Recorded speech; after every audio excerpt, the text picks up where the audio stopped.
Қайырлы күн, Айдарбек Ахметұлы. Ең алдымен сізге сұхбатқа келіскеніңіз үшін алғыс айтамыз. Сұраққа көшетін болсақ, қазіргі қазақ әдебиетіндегі жаңа пайда болып жатқан бағыттар туралы сіздің ойыңызды білгім келеді. Біріншіден ғылымға құлшыныс білдіріп, осы әдебиетті зерттеуге ұмтылып жүрген осындай өздеріңіз секілді жас шәкірттерді көргеніме қуанып отырмын. Қош келдіңдер. Рахмет сіздерге. Ең бастысы қазіргі қазақ әдебиеті даму тенденциясы, қазіргі заманның технологиялық тұрғыдан қарыштап дамуы барлық салаға да әсер етіп жатыр. Сондықтан көркем әдебиетте осы қоғамдағы адамзат баласының тудырған дүниесі болғандықтан осы болып жатқан тенденциялардан қалыс қалмайды, бірге дамиды. Ең бастысы қазіргі таңда қазіргі әдебиетте, қазақ әдебиетінде әлем әдебиетінің бір бөлшегі ретінде томаға тұйық өмір сүрмейді. Осы әлемде болып жатқан осы өзгерістер, құбылыстардың барлығын қабылдап, соны ұлттық әдебиеттің деңгейінде дамыту үстінде. Мысалға айтатын болсақ, қазіргі мысалға өздеріңіз білесіздер, технология өте қарыштап дамыды. Соған сәйкесте әдебиеттің мәтіндерінде де, көркемдік мәтіндерінде де үлкен өзгерістер пайда болды. Яғни гипертекстер, интертекст немесе мына мәтіндердің ішіндегі қысқаруы. Бұрын том-том кітаптарды, роман, повестер бұрын әдебиетте көп болатын болса, қазір қысқа жанрдағы шығармалар көптеп пайда бола бастады. Яғни айтқанда шығарманың көлемі қысқара бастады. Бұрынғыдай мысалға том-том романдарды оқитын, мысалға өздеріңіз сияқты жас оқырмандардың уақыты да болмауы мүмкін. Бұрынғы оқылған шығармалардың жаңағыдай сіздерде мына гаджеттерді, түрлі мына технологияларды пайдалану арқылы түрлі қысқа мәтіндерді, яғни көркем шығармаларды оқиды. Сондықтан қазіргі таңда ең басты әдебиетте байқалатын тенденция бұл мәтіннің қысқаруы. Яғни жедел ақпарат алуға арналған оқырмандардың сұранысына сай мына әдебиеттегі де берілетін көркем шығармалардың қысқа нұсқа, яғни әңгіме жанрының, новелла жанрының бір ерекше сипатта дамуы тенденциялары байқалады. Сонымен бірге енді жас жазушылар қазіргі қоғамдағы болып жатқан проблемалар көп. Сол проблемаларды көрсетуде тек жақсы жағын ғана емес, жаман жағын ғана емес, мына адамның ішкі психологиялық иірімдеріне, адамның жан дүниесіне үңілуге көп мән береді. Яғни айтқанда көркем әдебиет бұл бір жағынан тәрбие құралы ғой. Мысалға көркем әдебиетті оқи отырып сіз жақсылыққа үйренесіз, жамандықтан жиренесіз, сол секілді жазушылар тек қазіргі таңдағы қаламгерлердің көбінде байқалатын үрдіс адамды өзінің сипаттап отқан кейіпкерін бір бағытта, яғни тек жақсы деген ұғымда ғана бермейді, жаман деген ұғымда да бермейді. Қарапайым екі аяқты пенде ретінде оның жақсылығы да бар, жамандығы да бар деген сияқты сондай бағытта кейіпкер ретінде сипаттауға ұмтылады. Яғни айтқанда бізде көркем әдебиетте біз оқимыз, көркем шығармаларды. Соны оқығаннан кейін белгілі бір ой түйесіздер. Мысалға мектептің бағдарламасында бар бұрыннан келе жатқан туындыларды оқисыңдар. Сонымен бірге мына қазіргі қаламгерлерді оқисыңдар. Бірақ алатын түйін болады. Ол түйінде белгілі бір өмірлік тәрбие, тәлім деген сияқты. Сондықтан да қазіргі әдебиетте адамның ішкі жан дүниесін суреттеп, соны жоғары деңгейде суреттеу ерекше байқалады тенденция құбылыс ретінде. Айдарбек Ахметұлы, сізбен толықтай келісеміз. Және сіздің ойыңызша қазіргі қазақ әдебиетіндегі ерекше назар алатын бағыт қандай деп ойлайсыз? Ерекше назар алатын бағыт дегенде мысалға әдебиет өмірдің белгілі тақырыптарды таңдамайды. Әдебиет белгілі бір қоғамдағы болып жатқан құбылыстардағы адам баласының, қарапайым адам баласы байқамайтын құбылыстарды ақындар, жазушылар ерекше байқайды. Себебі олар дарынды, талантты адамдар болғандықтан көркем әдебиеттің де ерекшелігі сол. Ол қарапайым біз күнделікті өмірде көріп жүрген құбылыстарды ақын жазушылар басқа қырынан көреді. Мысалға біздің қазір қоғамда қазіргі енді 21 ғасыр үлкен проблемалар туғызып жатыр. Мысалға соғыстар, түрлі әлемде болып жатқан соғыста, мысалы экологиялық зардаптар, оның адамзат баласына тигізетін әсері, ұлттық проблема, мысалға тіліміз, өзіміздің тәрбиеміз, ұрпақтың тәрбиесі, мәңгүрттік деген проблемалар өте көп. Міне сондықтан біздер қандай нәрсеге назар аударады дегенде, ақын жазушылар осылардың барлығын көрсете отырып жазып шығады. Мысалға мына Жадыра Шамұратұлы деген жазушы, біздің өзіміздің осы Оралдан шыққан жазушы. Осының Сандық деген міне кітабы. Осы Сандық деген кітаптың ішінде осы бірнеше әңгімелер берілген. Сол әңгімелердің ішінде осы Сандық деген әңгімесі бар. Бұл әңгімеден нені ұғуға болады? Сандық деген өздеріңіз біліп отырсыздар ғой. Мысалға дүниені, үйдегі заттарды салатын бұрынғы ата бабалардың дәстүріндегі бұйым, үйдің ішінде тұратын. Ал сол сандықтың көнеріп, қазіргі қоғамда оның қолданыстан шыға бастауы, тек қыздың жасауы ретінде тұрмысқа шыққанда апарады, бірақ ол сандықтың құндылығы қандай, ұлттық құндылығы қандай деген сияқты мәселеге мән бермейді. Міне сол құндылық мәселелері ерекше көрсетеді. Біз енді қандай шығармалардың оқысақ та, сол шығармалардың ішіндегі ең басты ұлттық құндылықты, ұлттық тіл мәселесін, ұлттық болмысымызды көрсететін шығармаларға мән беру керек, және де сол шығармаларды қазіргі ұрпақ оқу керек. Мысалға мына Шатырдағы әйел деген Қанат Тілеуханның кітабы.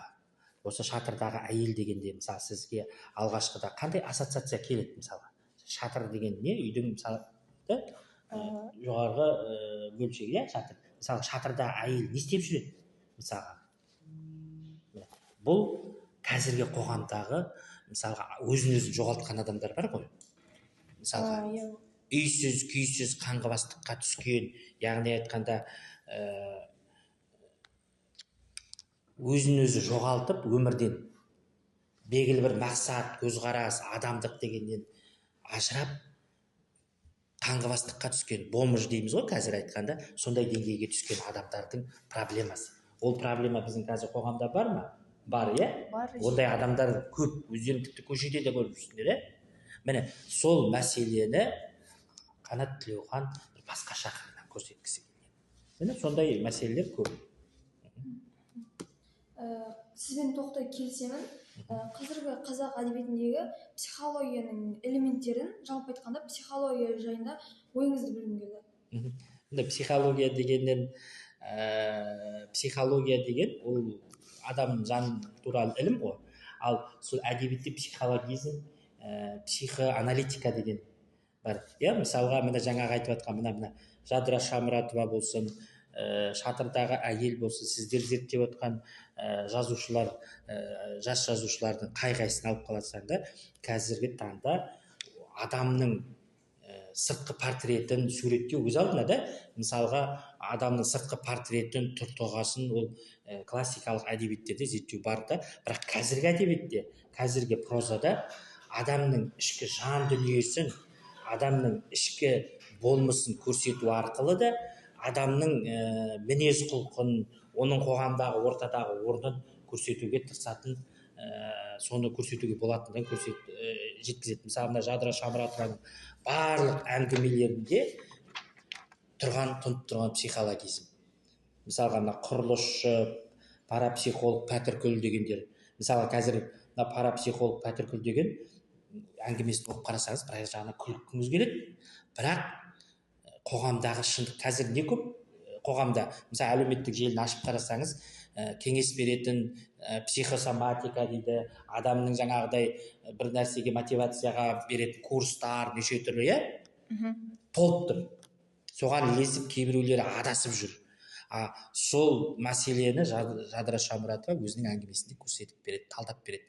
Яғни айтқанда, қазір халық неге сондай жаңағы психологтар, түрлі жаңағы коучтар дейді, соларға неге жүгінеді?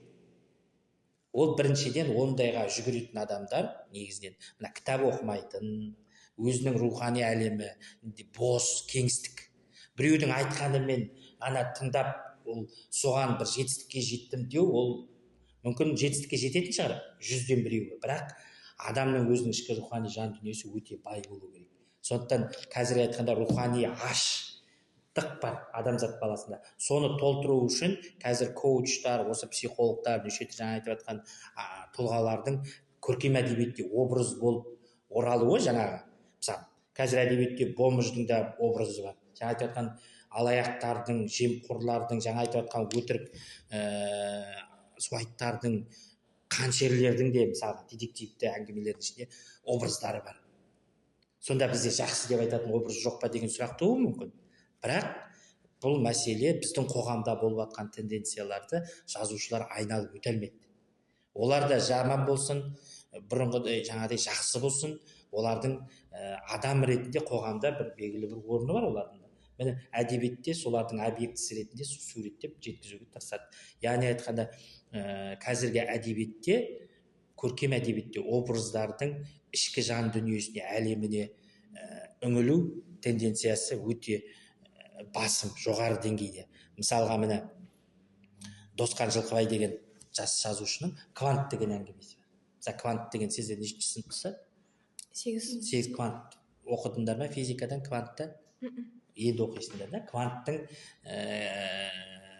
деген әңгімесін қарасаңдар, оны оқу үшін мысалға мына квант деген физикадағы заңдылық қой. Соны түсіну керек. Яғни жарық сәулелер, бір-бірімен қиыспайтын параллельдер өмірде, міне сол туралы да түрлі қызықты нәрселерді айтады. Яғни айтқанда бұл әңгіменің басты кейіпкері студенттер, жастар, жас жігіт пен қыз, екеуінің өмірлері, пәтер іздеп жүрген проблемалары, бірақ сол проблемалардың ішінде өтіп жатқан тағдырлар түрлі, келеңсіз оқиғалар бәрі параллельді жүреді. Сондықтан да қазіргі әдебиетте постмодернизм дейміз. Яғни постмодернизм деген кеңістікте жаңағы бұрынғы өткен классикалық кезеңдегі әдеби мұралардағы көптеген нәрселерге сарказммен, ирониямен қарайды.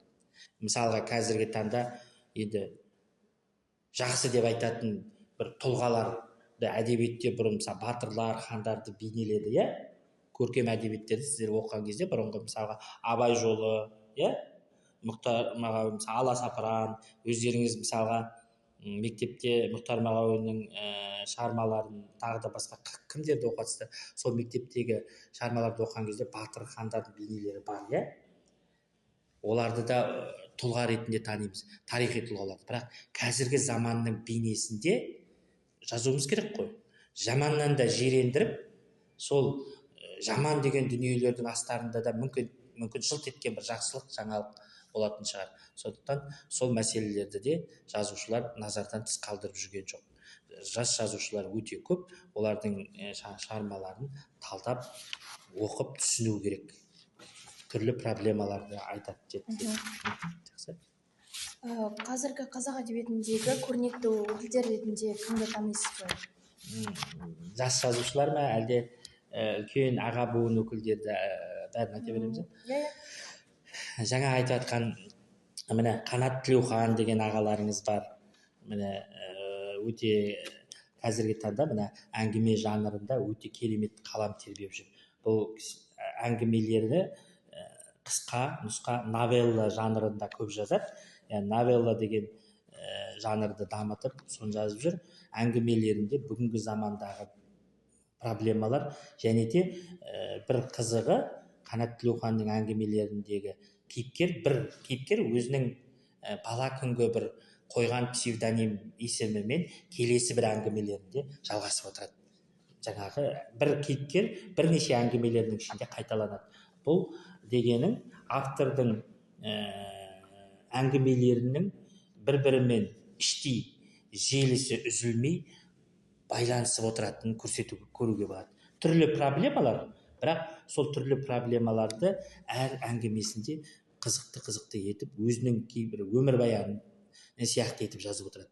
Бірақ енді нақты әрбір әңгімеде ол автордың өзінің жеке өмірбаяны деп қарамаймыз. Енді көркем әдебиет болғасын, онда түрлі көркемдік фантазия жазушыға көмектеседі соның ішінде. Бірақ негізінен алғанда сол өзінің өмірінен көрген білгендерінен түйген дүниелер. Сонымен бірге мысалы міне өзіміздің ағай кешіріңіз ана қол түсіреміз иә ана алмаз мырзахметовті деп қойып жіберіңізші мерей қосында Алмас Мырзахмет кім? Мерей қосында?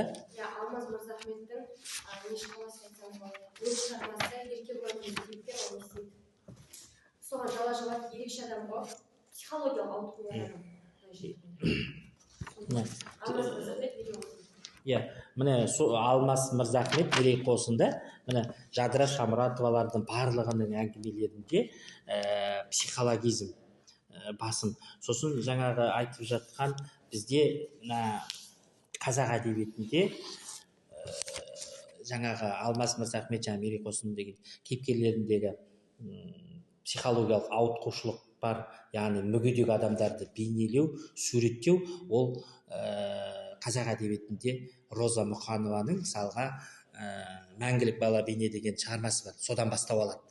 Яғни тәуелсіздік жылдардан кейін жазылған шығармаларда жаңағы мүгедек адамды суреттеу арқылы қоғамдағы мәңгүрттік, яғни проблеманы көтереді. Яғни айтқанда әлсіз, мүгедек адамдар қоғамның бір керексіз бір мүшесі сияқты қазір. Сол проблемаларды әдебиетте әдемі көрсете отырып, адамзат баласын үлкен бір гуманизмге, яғни бір ойлануға шақырады. Яғни біз экология дегенде табиғаттағы болып жатқан апаттармен ғана күреспейміз. Адамның ішкі жан дүниесінде болып жатқан экологиялық апат, рухани аштық, ол адамзат баласына төнетін ең үлкен қауіптің бірі. Сондықтан да қазіргі жаңағы сіз зерттеп отқан объекті, яғни жазушылардың шығармаларында да осындай үлкен проблемалар көтерілген. Иә, расымен де қазақ әдебиетіндегі уақыт өткен толығуда. Сізге рахметімді айтқым келіп отыр. Осы сұхбат беруге келіскеніңіз үшін тағы да рахмет айтқым келеді. Сау болыңыз. Жақсы, сау болыңдар. Сау болыңыз.